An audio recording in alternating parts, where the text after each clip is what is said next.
देख रहे हैं अवाम के उठाए गए सवालात, हालत हाजरा पर तबसरों, तज्जियों, खबरों पर मुहित programme news line Rita Saifi के साथ।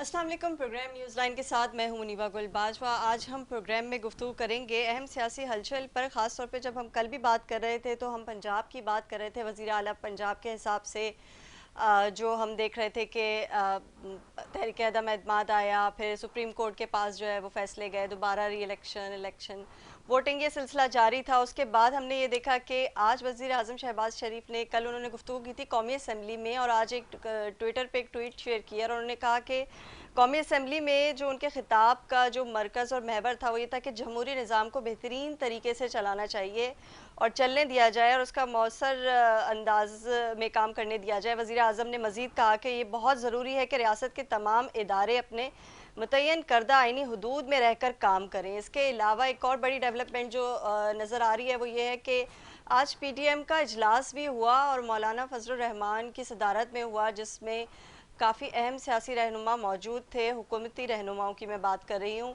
और वीडियो लिंक के ज़रिए मियां मोहम्मद शहबाज शरीफ ने भी ज्वाइन किया और वज़ीर आज़म मियां मोहम्मद शहबाज शरीफ के अलावा मियां नवाज शरीफ ने भी उन्हें ज्वाइन किया और काफ़ी अहम फैसले जो है हमें PDM के इजलास में भी नजर आए। हम उन पर भी बात करेंगे। मैं गेस्ट फोरम को ओपन करना चाहूँगी और अपने मेहमानों का तारुफ आपसे करवाती हूँ। मुझे ज्वाइन किया है सेनेटर गौस मोहम्मद ने मुस्लिम लीग नून से, और शाजिया सोबिया साहिबा हैं MNA पीपल्स पार्टी, लालचंद साहब हैं रहनुमा PTI, और तमाम मेहमानों को मैं खुशामदीद कहती हूँ। सबसे पहले मैं ये जानना चाहूँगी सेनेटर गौस साहब से कि आज जो ये इजलास हमने देखा मौलाना फजलुर रहमान की सदारत में, इसमें काफ़ी अहम बातें की गई हैं, क्या कहेंगे आप इस बारे में सर? जी बिस्मिल्लाह रहमान रहीम। देखें जी, उसमें जो मेन फोकस था कि जो 2 दिन पहले सुप्रीम कोर्ट का फैसला आया और जिसमें तमाम दरख्वास्त की रिक्वेस्ट के बावजूद, तमाम हुकूमती पार्टी की रिक्वेस्ट के बावजूद कि जो फुल बेंच बनाया जाए वो फुल बेंच नहीं बनाया गया। और आपको पता है कि इवन के लोअर कोर्ट में भी जब कोई क्लाइंट कहता है कि जी मुझे इस जज पे एतमाद नहीं है तो वो फौरन केस दूसरी अदालत में भेज देता है। तो हमने ये कहा था कि चलो ये तीनों जज, हम ये नहीं कहते कि हमें इस पे ट्रस्ट नहीं है, फिर ट्रस्ट नहीं है, ये 3 जज बैठे हैं और बाकी जो 14 जज है वो बैठे हैं और फैसला करें। तो उसमें फिर लेकिन वो जज साहब नहीं माने, उन्होंने यकतरफा और हमने बाइकाट भी के इसके बावजूद फैसला दे दिया। तो उसके बाद तो पैदा और सूरत हाल पर सारा ये गौर किया गया कि जब मुल्क के इदारे इस तरह चल रहे हैं, हर चीज को बलडोज किया जा रहा है, तो हमें क्या करना चाहिए, हुकूमत में रहना चाहिए या नहीं जाना चाहिए, या इलेक्शन की तरफ चला जाना चाहिए। तो इसके क्योंकि हमने जब इख्तियार हमें दिया गया था तो उसमें ज़ाहिर एस्टेब्लिशमेंट का मैं नाम डायरेक्ट हूँ या इंडायरेक्ट हूँ, 12 एस्टेब्लिशमेंट करोड़ का है हुकूमत तब्दील करने में, तो उधर से यकीन जाने थी कि तावन किया जाएगा। लेकिन अभी महसूस ऐसा हुआ है कि उसकी तरफ से सपोर्ट नहीं है। जैसी सपोर्ट इमरान खान को 4 साल थी उसका शरीर भी हमें नहीं है। तो हम तो देखो, हमने तो रियासत बचाने की हुकूमत संभाली, हम तो सियासत कुर्बान की। और जाहिर है कि 4 महीने पहले जो मुस्लिम लीग नून का ग्राफ था, जो लोग कह रहे थे मुस्लिम लीग नून कब आएगी, जी जी। तो एक जो IMF ने एग्रीमेंट किया हुआ था और जिसका फिर फैसला किया गया उसमें, और उसमें महंगाई मेन जो था वो पेट्रोल की कीमतें और बाकी चीजें कीमतें बहुत ज्यादा हुई। ज़ाहिर ये एक अनपॉपुलरिटी के सबब हैं, तो सियासी तो हमें नुकसान हुआ है। और पंजाब के जो इलेक्शन हुए हैं 20 हल्कों में, उसमें भी आपने देखा कि हमें सिर्फ 4-5 सीटें मिली हैं, बाकी 15 जो है PTI को मिली हैं। नहीं, तो PDM ये के इजलास में सर एक इम्पॉर्टेंट पॉइंट ये था कि डिप्टी स्पीकर की रूलिंग के खिलाफ सुप्रीम कोर्ट का जो फैसला आया था, PDM ने कहा कि हम अवामी राब्ता मुहिम चलाएंगे। तो फैसला आ गया। आज तो करारदाद भी अदम एतमाद की मंजूर हो गई, कल जो है वो उस पर वोटिंग की जाएगी और नए डिप्टी स्पीकर होंगे। तो अब जाकर कोई अवामी मुहिम, राब्ता मुहिम चलाने से क्या होगा? अब ज़ाहिर है अवाम के पास जाना चाहिए, अवाम को सारी चीज़ें बतानी चाहिए। और अभी तो जो फैसला है वो भी हमारे तक कन्वे नहीं हुआ। शायद 1-2 नशस्तें और होंगी और मजीद इस पे गौर हौज जो होगा उसके बाद कलाम बनाया जाएगा। अभी मेन मसला ये जो है, आवाम के पास हमने जाना है, पहले भी जा रहे थे, आप भी जाएंगे, हुकूमत में रहना चाहिए या नहीं रहना चाहिए। जब इस किस्म के इदारों की मुदाखलत हो पार्लियामेंट के मामलात में, तो फिर ये कैसे हम आगे चल सकते हैं? एक हम मुल्क के लिए अपनी सियासत कुर्बान करें रियासत के लिए, और रियासत भी हमारे खिलाफ चल पड़े, तो फिर ये बड़ा मुश्किल होगा हमारी कंटिन्यू करना। तो मेन मसला भी ये चल रहा है कि हुकूमत रहना चाहिए या हुकूमत छोड़ देनी चाहिए। मेन मसला क्या चल रहा है सर? आपकी आवाज थोड़ी सही नहीं पहुंची मुझ तक। कि हुकूमत में रहना चाहिए या हुकूमत छोड़ देनी चाहिए, इस पे बहस हो रही है। अच्छा। और अभी जो कुछ मेरे में तो नहीं है कि क्या फैसला क्या हुआ है, जी जी, या कोई वेट कर रहा है। नवाज शरीफ तो बारहा कह चुके हैं कि अभी जो है वो इलेक्शन की तरफ जाना चाहिए, अभी हुकूमत को यहाँ से अर्ली इलेक्शंस पे जाएं, अभी वफाक पे हुकूमत ना करें, छोड़ दें। इस तरह की चंद बातें जो है बाज़गश सुनाई दे रही है हमें। मैं राय जान लेती हूँ शाजिया सोबिया साहिबा से भी, पीपल्स पार्टी से आपका ताल्लुक है। शाजिया साहिबा, आप क्या कहना चाहेंगी कि हम जो आजकल देख रहे जो सिनेरियो बिल्टअप हुआ हुआ है स्पेशली पंजाब में, और उसका असर हम देखते हैं वफाक के ऊपर भी, हम पीडीएम का आज का इजलास भी देखते हैं, इसमें भी आज काफ़ी चीज़ें डिस्कस की जो पिछले 2-3 दिन से इस वीक में चलती भी आ रही हैं, तो क्या कहेंगी आप इसके ऊपर? Thank you Muniba. देखिए, सबसे पहली बात तो ये है कि जो पीटीआई का पंजाब में इलेक्शन जीतना, जो ये इतनी खुशियां मना रहे थे, तो ये देख लें कि जो 20 सीटों पे इलेक्शन हुआ था वो 20 सीटें पीटीआई की थी और उनमें से वो 5 सीटें हार चुके हैं, लेकिन वो फिर भी खुश हो रहे हैं इस चीज पे। चले, फिर उसके बाद जो स्पीकर के इलेक्शन में हुआ वो भी, आप चीफ मिनिस्टर के इलेक्शन में हुआ वो भी आपने देखा। ये सारी चीजें देखें, अब उसका आपको जो रिजल्ट मिल रहा है वो ये है कि इमरान खान न्याजी जो हैं वो काम जरूर करते हैं जहां पे उनका कोई पर्सनल इंटरेस्ट हो। और पर्सनल इंटरेस्ट आपको अभी आपने देखा कि जो ऑफिसर फरा गुज्जर या फरा गोगी के अगेंस्ट एंटी करप्शन में इंक्वायरी कर रहे थे, सबसे पहले उनका तबादला हुआ है। तो जहां जहां इनकी अपनी इंटरेस्ट होगा, और बीइंग एक्स प्राइम मिनिस्टर फरा गोगी, इनके सारे वुज़रा, इनके पीटीआई के रहनुमा सब कह रहे थे कि हम फरा को जानते ही नहीं है, हमें पता ही नहीं है फरा गोगी कौन है। इवन के फवाद चौधरी साहब की ये स्टेटमेंट ऑन रिकॉर्ड है कि जी हमें फरा गोगी का पता ही नहीं है, वो प्राइम मिनिस्टर हाउस में रहती थी, वो बनी गाला में रहती थी, उनका किसी को कुछ पता नहीं है। लेकिन being ex prime minister Imran Khan Niazi साहब ने अपने लाइव जो उनके अवाम के साथ बात हुई थी, जो उन्होंने खिताब किया था, उसमें उन्होंने फरा गोगी के लिए बहुत सॉफ्ट कॉर्नर शो किया था। उन्होंने कहा था कि वो मुझे बता दें, वो एविडेंस शो करें जिसमें उन्होंने फरा गोगी के खिलाफ इंक्वायरी लॉन्च की है। तो देखिए, जब ये यहाँ पे अब इनको सिर्फ पंजाब इसलिए चाहिए था कि इनको फरा गोगी को बचाना था, इनको अपनी करप्शन बचानी थी। जिस तरह से इन्होंने एमनेस्टी स्कीम को बुरा बोल के, और सबसे पहले जब एमनेस्टी स्कीम दिलवाई वो अलीमा बाजी को दिलवाई, जिन्होंने सिलाई मशीन से जो है दुबई में। शादी साहिबा, मैं ये पूछना चाह रही थी कि अभी इजलास जो हुआ है हमने देखा जो पीडीएम का स्पेशली, और फिर आज हमने जो एक्टिविटीज वजीर आला पंजाब परवेज इलाही साहब की देखी, सबसे बड़े डाकू को जो है वो वजीर आला बना दिया। वो तो मैं सबसे पहले पीटीआई वालों को मुबारकबाद देना चाहूंगी कि आपके पंजाब के सबसे बड़े डाकू जो हैं वो वजीर आला बन चुके हैं। अब आप मिल के जो है ना सारी करप्शन छुपाएंगे, सारी करप्शन करेंगे। फर्दर जो थोड़ा बहुत पंजाब बच गया है आप लोगों के या फरा गोगी के हाथ से, वो अब आप खाएंगे बैठ के। तो ये सारी चीजें मैं लालचंद साहब से भी कहूंगी कि वो भी डिस्कशन को ज्वाइन करें।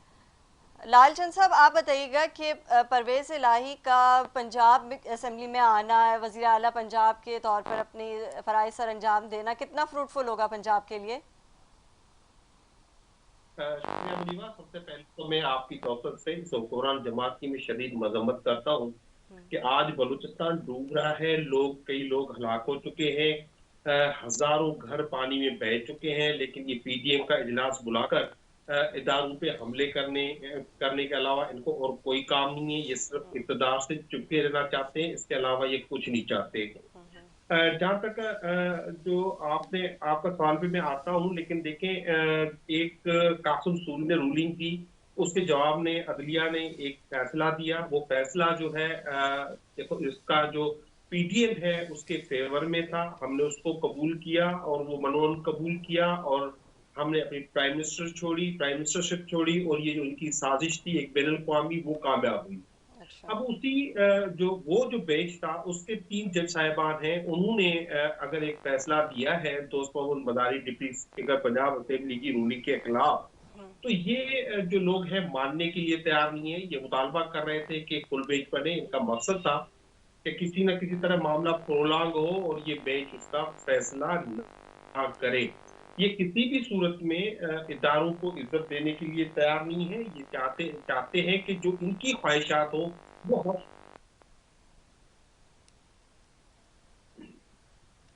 जी लालचंद साहब। कि इनकी ख्वाहिशात पूरी हो और जो पाकिस्तान के अवाम की ख्वाहिशात पूरी ना हो।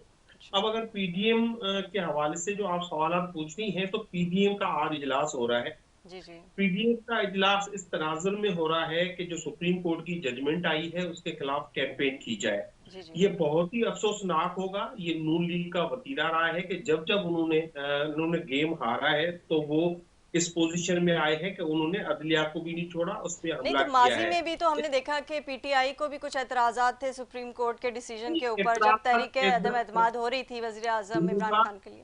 मुनीबा, एतराजात होना अलग बात है, लेकिन उस एतराजात पर आपने एक पार्लियामेंट्री कमेटी बना दी है जो ये फैसला करेगी, जो ये रिकमेंडेशंस देगी कि अदलिया के जो पर हैं वो कैसे काटे जाएं और कैसे उनको क्लिप किए जाए। ये इंतई एक रिएक्टरी और रिएक्शन वाला काम है जो इंतई खतरनाक है और इदारों में लड़ाई के मुतसादिम है। और ये जो मौजूदा असेंबली है इसकी कोई इखलाकी हुकत नहीं है, इसका जवाज नहीं है। पाकिस्तान की सबसे बड़ी पॉलिटिकल पार्टी जो है वो इस वक्त असेंबली से बाहर है।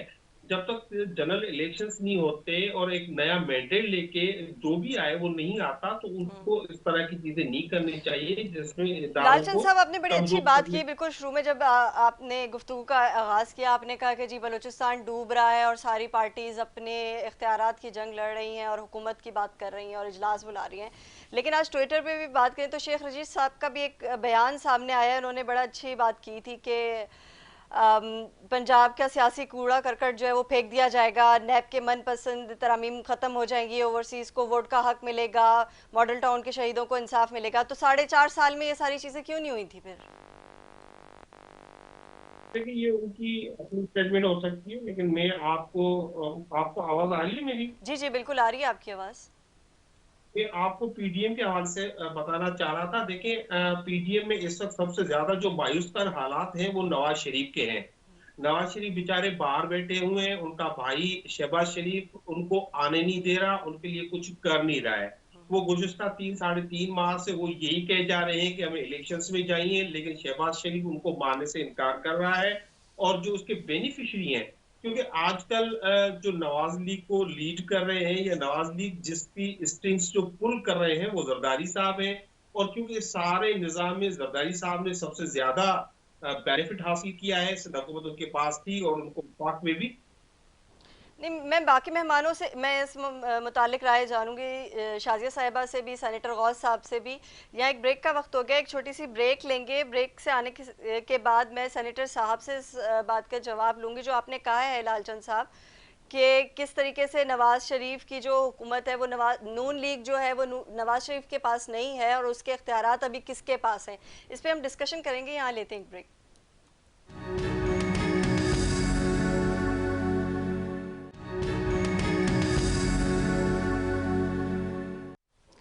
Welcome back. ब्रेक पे जाने से पहले मैं बात कर रही थी लालचंद साहब से। सेनेटर गौस साहब, आप मुझे सुन सकते हैं?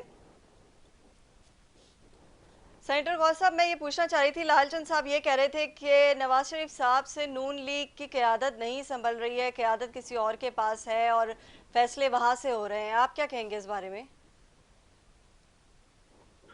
देखिए जी, जो मियां नवाज शरीफ साहब हमारे लीडर हैं और जाहिर उनका जो फैसला होता है वो वाकई होता है।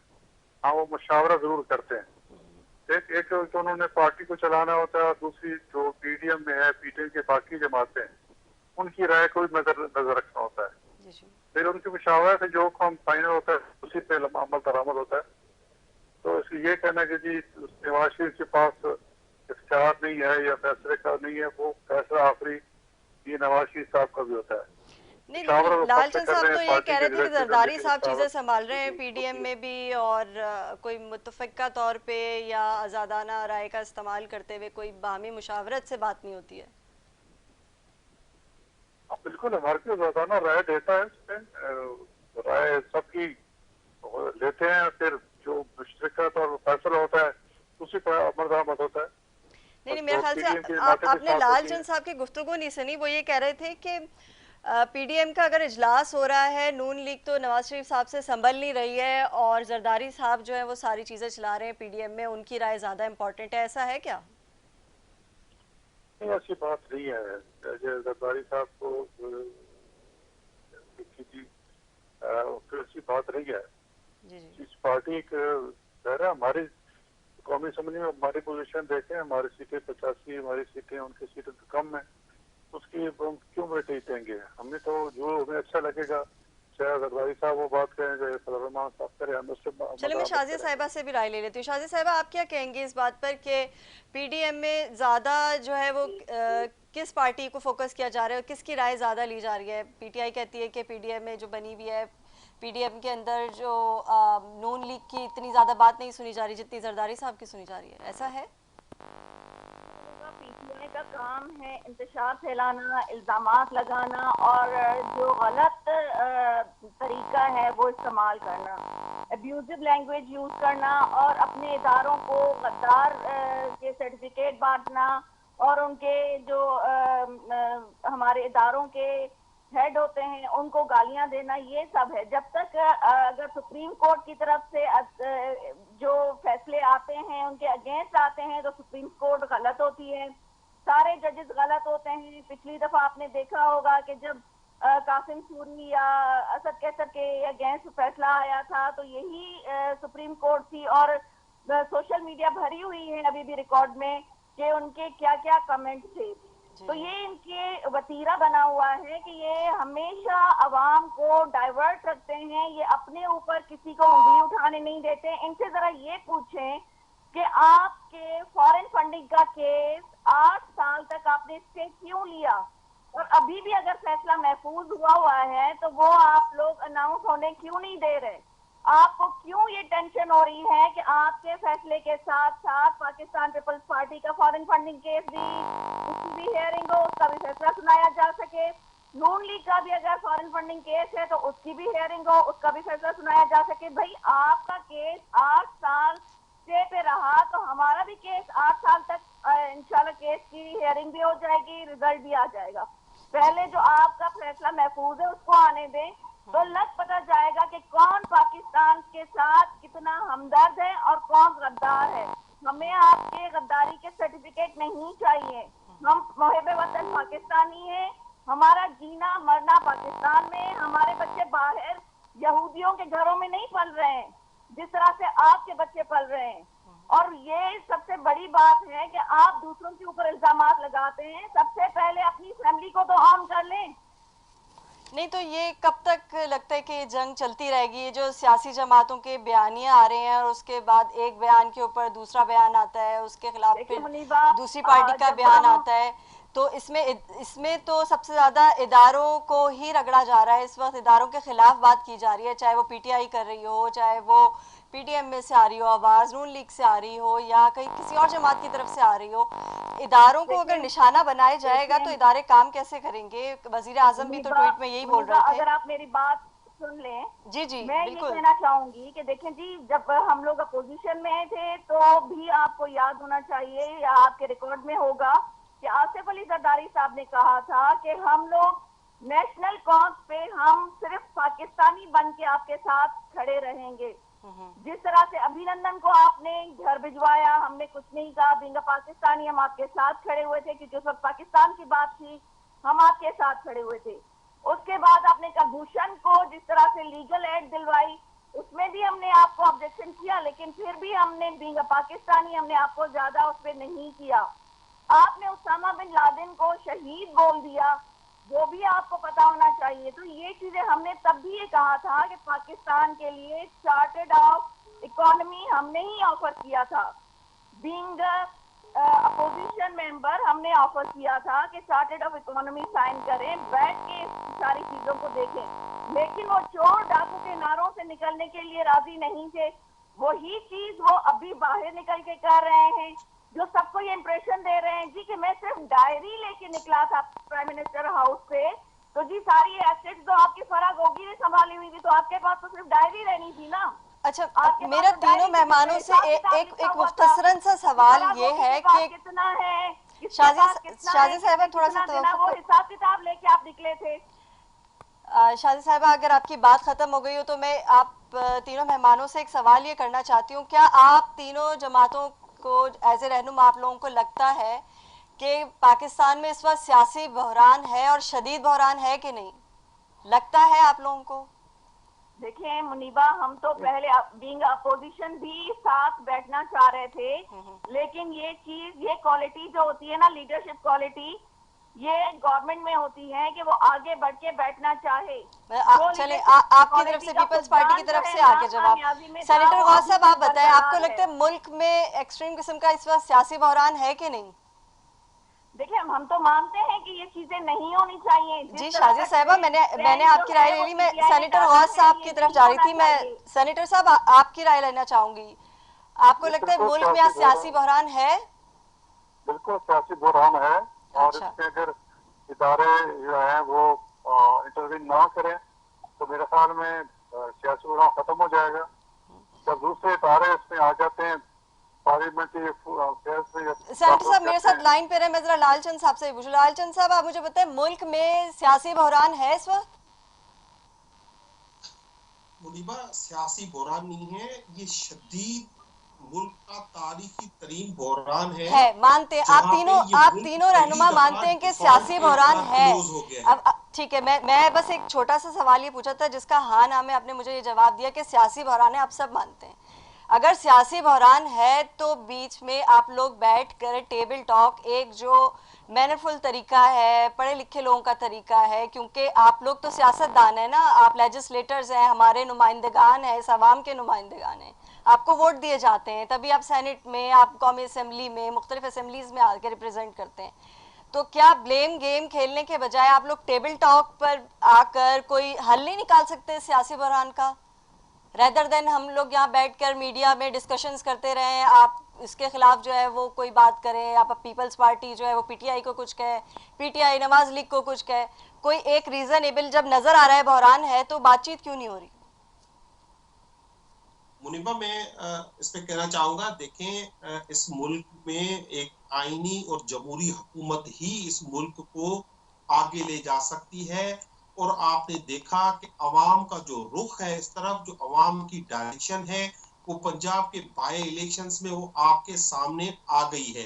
ये जो हुक्मरान इत्तेहाद है, आपने देखा एक तरफ 14 पॉलिटिकल पार्टीज थी, JUI भी थी और जरदारी साहब की पीपल्स पार्टी भी थी, नून लीग भी थी, उनको बड़ी अक्सरियत से पाकिस्तान तहरीक इंसाफ ने हराया और खुद नून लीग ने उसको कबूल भी किया और समझा जा रहा था कि ये रेफरेंडम है कि जो मौजूदा हुकूमत है वो जो है इसके अहल नहीं है कि वो इस मुल्क पे हुकूमत करे।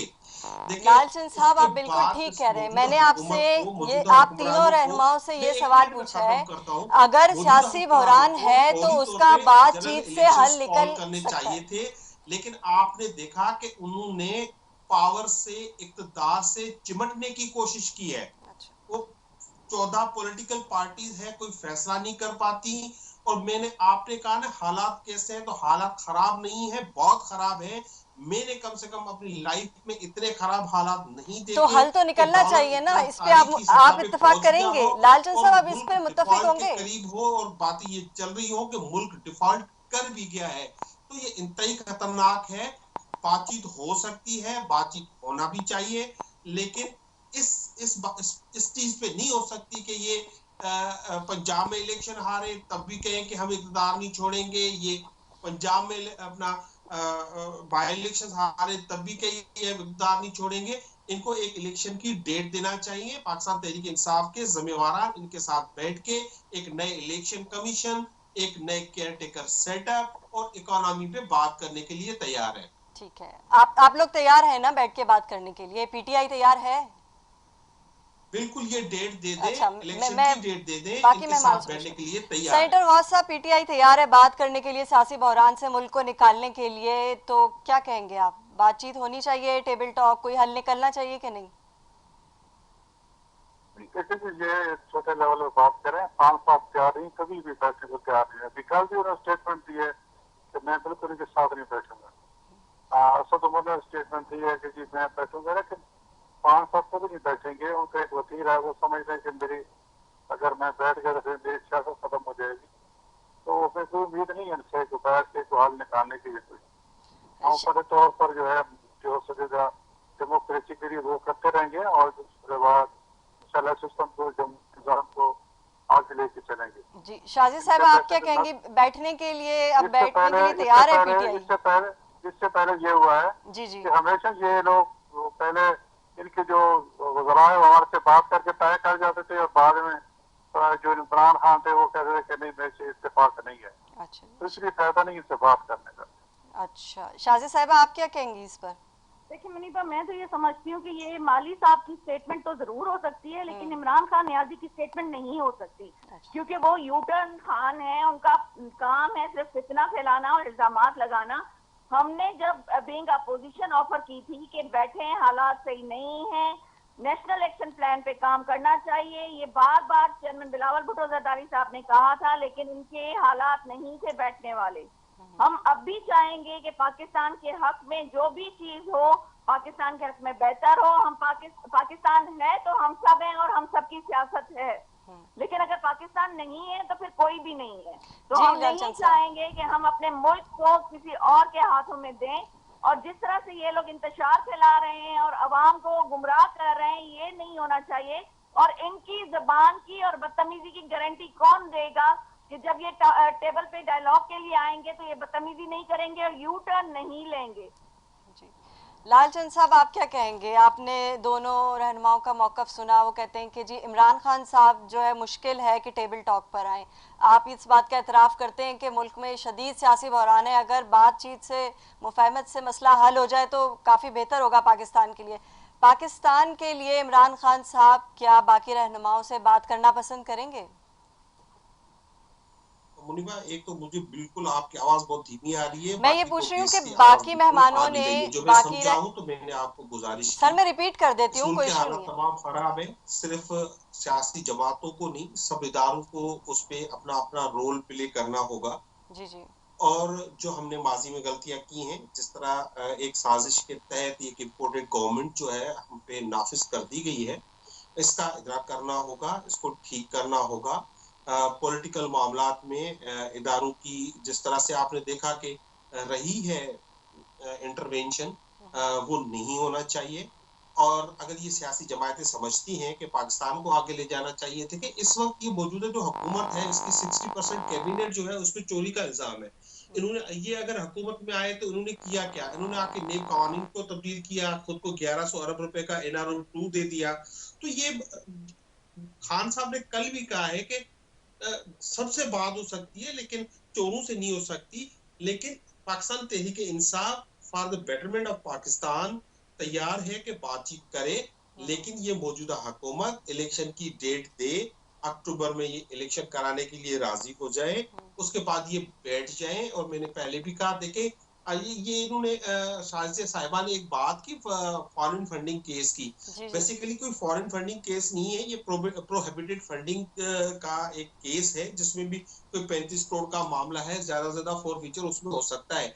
लेकिन जिस तरह से शहबाज शरीफ ने कल भी जो इस प्रोहिबिटेड फंडिंग केस के हवाले से बात की है, तो उनका भी यही इशारा है कि वो भी, क्योंकि ये केस तो इलेक्शन कमीशन ने सुना है, रोका हुआ है तो इलेक्शन कमीशन ने रोका हुआ है, तो ये इलेक्शन कमीशन पे ये भी एतमाद नहीं करते, लिहाजा फ्री एंड फेयर इलेक्शन ही इस मुल्क को आगे ले जा सकता है। शहबाज शरीफ ने भी इलेक्शन कमीशन पे जो है डाउट क्रिएट कर दिया है, उस पर अदम एतमाद कर दिया है।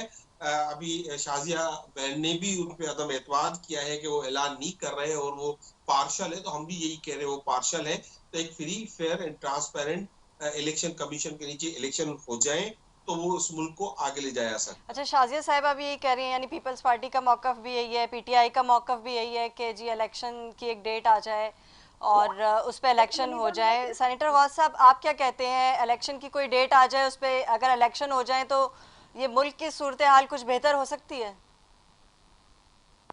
देखिए इलेक्शन तो हो जाए, लेकिन उसकी जो फील्ड जो है लेवल प्लेइंग होना चाहिए, लेवल प्लेइंग फील्ड होना चाहिए। आप एक जमात को इतनी फेवर करी एस्टेब्लिशमेंट और नजर भी आ रहा है। कल तो फैसला आपने देख लिया परसों का, जो हमारे खिलाफ इन्होंने दिया है, और तमाम तर पास की नुमाइंदगी के बावजूद और की मुतालबे के बावजूद, सियासी क्यादत के मुताबिक के बावजूद एक ही बेंच है जो 2017 से हमारे केसेस सुन रहा है और हमारे खिलाफ फैसले है। हम पे फैसले मुसल्लत किए जाते हैं, तो इसमें कैसे हम कहते कि इलेक्शन होना चाहिए। हम तो नए इलेक्शन होना चाहिए, लेकिन पहले अपना एस्टेब्लिशमेंट जो है अपना किबला दुरुस्त करे, उसमें अदली अपने आप को ठीक करे, उसमें फैसले ऐसे दे ताकि वो लोग समझे कि इंसाफ बाकी हो रहा है। अच्छा, एक सवाल और सेनेटर गौस साहब मैं ये पूछना चाहूँगी, पीटीआई के रहनुमा भी ये कह रहे थे कि जी फॉरेन फंडिंग केस जो है वो हमने नहीं रोका हुआ उसका फैसला। शाजिया साहिबा भी कह रही थी कि भाई फॉरेन फंडिंग केस का फैसला सुनाया जाए, 8 साल से लटका हुआ है। इस तरह कई और केसेस हैं, नैब के कई केसेस हैं, मुस्लिम लीग नून पर भी हैं, पीपल्स पार्टी पर के रहनुमाओं पर भी हैं। कौन रोक रहा है ये केसेस सारे? इनका तो फैसला नहीं आ रहा। सुप्रीम कोर्ट वजीर आला चेंज करना हो तो रात के 12 बजे भी 2 बजे भी जो है ऑर्डर दे देती है कि जी वजीर आला से जाके वो आप हल्फ ले लें और वजीर आला बन जाए। ये इन केसेस में तो बड़ी तेजी है। 8 साल से फॉरेन फंडिंग के केस रोके हुए, किसने रोके हैं ये? अब देखो ये फॉरेन फंडिंग केस यही नहीं जो हमारे इदारे तो फेवर करते हैं ना, यही तो हमारा शिकवा है कि फॉरेन फंडिंग केस 8 साल से रुका हुआ है। देखो अभी जो मालूम जफा केस है, ये दूसरे बिलियन ट्री जो है और बिलियन ट्री बहुत सारे केस है और बहुत से केसेस हैं जो इनको स्टे दिए हुए इन्होंने, और बीआरसी का स्टे तो मतलब हाई कोर्ट ने दिए। क्यों दिया है भाई? तहकीकात हो रही है। अगर तहकीकात पे किसी को इतराज है तब वो सवाल उठ सकता है, वो अपील में जा सकता है कि इस फलां से मुझे इंसाफ की तवक्को नहीं। सर मैं एक एज ए कॉमन पर्सन जो है ना, एक सवाल आपसे मैंने बहुत सीधा सा एक सवाल ये किया कि सुबजी जी, मेरी आवाज आ रही है सर आपको? सेनेटर साहब आपको मेरी आवाज आ रही है? हाँ जी आ रही है, आ रही है। हाँ, मैंने एक बड़ा आपसे सीधा सा सवाल किया, बिल्कुल एक लेमैन के लिए, कि जो एक आम आदमी के समझ में आ जाए। आप लोग कहते हैं कि जी पीटीआई के केसेस का फैसला नहीं आ रहा, पीटीआई कहती है जी मुस्लिम लीग नून पे कई केसेस हैं, पीपल्स पार्टी पे कई केसेस हैं, वो भी रुके हुए हैं, उनका फैसला नहीं आ रहा। रिसेंटली जो हम देख रहे हैं अदलिया का निज़ाम, उसमें तो अदलिया 12 बजे भी खुल रही है, रात को 2 बजे भी वो एक डिसीजन जारी करती है कि जी सदर ले ले हल्फ, अगर गवर्नर नहीं लेना चाहता वजीर आला का हल्फ। ये फैसले तो बड़े जल्दी जल्दी हो रहे हैं, तहरीक अदम एतमाद फ़ौरन आ जाती है, वोटिंग भी हो जाती है, उस पर हाई कोर्ट भी जो है वो शहर के बहुत अलर्ट हो जाते हैं, फिर सुप्रीम कोर्ट जो है उसको नोटिस ले लेती है। ये जो करप्शन के केसेस हैं, इनके फैसले किसने रोके हुए हैं? ये तो आप इसका जवाब तो दें। वही तो कह रहा है, अदालतों ने रोके हुए नहीं, अदालतों में केस है नहीं। अगर अदालतों को कोई प्रॉब्लम है, कहीं से प्रेशर है, तो हमें पता है क्यों फैसला नहीं दे रही। यही तो हमारा रोना है। अच्छा शाजिया साहिबा, आप क्या कहेंगी? फॉरेन फंडिंग केसेस, आप दूसरी पार्टियों पे केसेस हैं 8-8, 9-9 साल, 12 साल, इससे ज़्यादा भी कई केसेस हैं जिनकी उम्र इतनी हो गई है कि वो उनको दफना दिया गया है। तो आप क्या कहेंगी कि अदलिया यहाँ केसेस के डिसीजन देने में इतनी देर क्यों कर रही है, जबकि बाकी केसेस में तो सुप्रीम कोर्ट और हाई कोर्ट जो है वो बड़े अलर्ट हैं? देखिए मुनीबा, आपने शायद मेरी बात को ना थोड़ा सा इंटरप्रेट जो है वो थोड़ा गलत किया है। मेरा ये कहना है कि 8 साल जो इनका फॉरेन फंडिंग का केस रुका हुआ है वो इनके स्टे लेने की वजह से है। ये इन लोगों ने स्टे ले लेके उस फॉरेन फंडिंग केस को डिले करवाया है। इलेक्शन कमीशन अगर सुनाना चाहे तो वो कल भी सुना सकती है, लेकिन इनकी वजह से जो इनका ऑब्जेक्शन है कि बाकी पार्टियों के भी फॉरेन फंडिंग केसेस के रिजल्ट आने चाहिए या फैसले सुनाए जाने चाहिए, ये सिर्फ इनके प्रेशर की वजह से वो फैसला रुका हुआ है। और कोई मेरे ख्याल में मुझे कभी भी इदारों पे या पाकिस्तान पीपल्स पार्टी को अपने इदारों पे अदम एतमाद कभी भी नहीं रहा। हमने हमेशा इज्जत की है। और जहां तक अगर आपको याद हो तो कोरोना के टाइम पे भी जनाब आसिफ अली जरदारी साहब ने अपनी हियरिंग खुद आके सुनी थी करप्शन के केसेस में। 2 साल जनाब खुर्शीद शाह साहब जेल में बंद रहे। फरियाल टालपुर साहिबा को जिस तरह से ईद वाली रात पे हॉस्पिटल से जेल में शिफ्ट किया गया, हमने तो करप्शन के सारे केसेस देखते हैं। हाँ, लेकिन जिस दिन नैब के चेयरमैन ने कहा था कि हवाओं का रुख बदलने लगा है, मालम जबा केस भी खुलेगा, बीआरटी भी खुलेगा, सारी चीजें खुलेंगी, हेलीकॉप्टर केस भी खुलेगा, उस दिन नैब के चेयरमैन की वीडियो लीक होना और फिर उनका ब्लैकमेल होना और फिर वो सारे केसेस बंद हो जाना, ये तो पीटीआई वालों का वतीरा है। तो ये सारे इदारों को ब्लैकमेल करना और लोगों को गलत गुमराह करना, गद्दारी के सर्टिफिकेट बांटना, ये सारे इल्जामात की सियासत करना, ये पीटीआई का काम है। मेरे ख्याल में पाकिस्तान पीपल्स पार्टी ने हमेशा आइन बनाने वाली पार्टी रही है, आइन की इज्जत करने वाली पार्टी रही है, इदारों की इज्जत करने वाली पार्टी रही है। तो वो कभी भी नहीं चाहेगी कि इस तरह से मुल्क में अदम एतमाद हो या अदम इस्तेकाम हो, क्योंकि हम लोग चाहते हैं कि पाकिस्तान में जमहूरियत कायम रहे, क्योंकि जमहूरियत के लिए जितनी कुर्बानियां पाकिस्तान पीपल्स पार्टी ने दी हैं वो किसी और ने नहीं दी हैं। जो एक दिन के लिए जेल में नहीं रह सकते बंदे, वो क्या जमहूरियत के लिए कुर्बानियां देंगे। अच्छा लालचंद साहब, आपने पूरी गुफ्तगू सुनी, बाकी रहनुमाओं की भी। मैं ये आपसे पूछना चाह रही थी कि परवेज इलाही वजीर आला पंजाब बन गए हैं, क्या उन्होंने इंतकामी कार्रवाइयों का आगाज कर दिया है या वो करने जा रहे हैं? मुनीबा, ये पहले जो आपने सवाल पूछा वो बड़ा इम्पोर्टेंट था। हाँ जी बिल्कुल, आप उसका जवाब पहले दीजिए। करप्शन के केसेस हैं, उनके फैसले क्यों नहीं होते? हाँ जी, क्यों नहीं अब होते? ये पीपल्स पार्टी हो या नवाज लीग हो, तो आपने देखा कि ये बड़ा बताते हैं कि हम आइन का और कानून का एहतराम करते हैं, लेकिन आप देखें कि एक 50 रुपए के स्टॉप पेपर पर former prime minister of Pakistan, जो 3 दफा वजीर आजम रहा है, वो मुल्क से भागा हुआ है। वो इस मुल्क में अदालतों को फेस करने के लिए तैयार नहीं है और उसकी औलाद भी बाहर रहती है। वो कहते हैं कि हम पाकिस्तानी नहीं है। अब पीपल्स पार्टी पे आप आ जाए, जब 2001 के बाद इन पे केसेस चले, तो आखिर में जब अपना जनरल परवेज मुशर्रफ सियासी तौर पर कमजोर हुए, तो एकदम से पीपल्स पार्टी ने उनसे डील की और एनआरओ लिया, और एनआरओ लेने के बाद इन पे वो केसेस खत्म हुए। इमरान खान आए, इमरान खान के आने के बाद टाइट किया गया, कानून को फॉलो किया गया, केसेस को फॉलो किया गया। अब ये मरहला था कि केसेस जो है वो अपने मंतकी अंजाम को पहुंचने वाले थे, तो ये सारी जमायतें मिलकर एक बैनुल-अक़वामी साजिश का हिस्सा बनी। और आपने देखा कि इमरान खान की हुकूमत को इनको हटाने का नुकसान हुआ है, इनको कोई फायदा नहीं हुआ है, क्योंकि जिस कंडीशन में इन्होंने लिया है इनको फायदा नहीं था, लेकिन क्योंकि इनको पता था हम जेल चले जाएंगे, इमरान खान हमें एनआरओ नहीं देगा, तो इन्होंने एक फॉरेन साजिश का ये हिस्सा बने, नंबर 1। और नंबर 2, आपने देखा इन्होंने किया क्या। आती सबसे पहला जो इन्होंने काम किया वो ये किया कि जो अकाउंटेबिलिटी लॉ है, जो नैब का लॉ है, उसको पूरा का पूरा अपने फेवर में तब्दील कर दिया। अब ये मेरी बहन बार बार फॉरेन फंडिंग केस कह रही है, तो भाई वो अनाउंस करे ना। इलेक्शन, हम तो खुद कह रहे हैं कि इलेक्शन कमीशन पार्शियल है, इलेक्शन कमीशन पे ये हमें नहीं चाहिए। और जो अगर फैसला आ भी गया तो उसमें कुछ भी नहीं है। एक 35 करोड़ रुपए की ट्रांसैक्शन का मामला है, उससे ज्यादा उसको फोरफीट किया जा सकता है, वो पैसे जब्त हो सकते हैं, जो भी हम समझते हैं गैर कानूनी होंगे, क्योंकि ये प्रोहिबिटेड फंडिंग का। यानी कि आपकी नजर में 35 करोड़ रुपए की कोई वर्थ नहीं है लालचंद साहब? इस बात में बिलीव नहीं करते कि कोई इंतकामी कार्रवाई हो। आपने देखा इमरान खान की 3.5 साल हुकूमत रही, केपीके से लेके पंजाब तक, कहीं भी किसी को भी सियासी तौर पे विक्टिमाइज नहीं किया गया। लेकिन ये मेरी जो बहन है शाजिया सोबिया, इसका सुबह सिंध जहाँ पे हुकूमत है, यहाँ पे पाकिस्तान तहरीक इंसाफ के कारकुनों पे, नैते कारकुनों पे जो है दहशतगर्दी के केस बनाए जा रहे हैं। कल अपोजिशन लीडर को उन्होंने गिरफ्तार किया, आज कोर्ट से वो रिहा हो गए।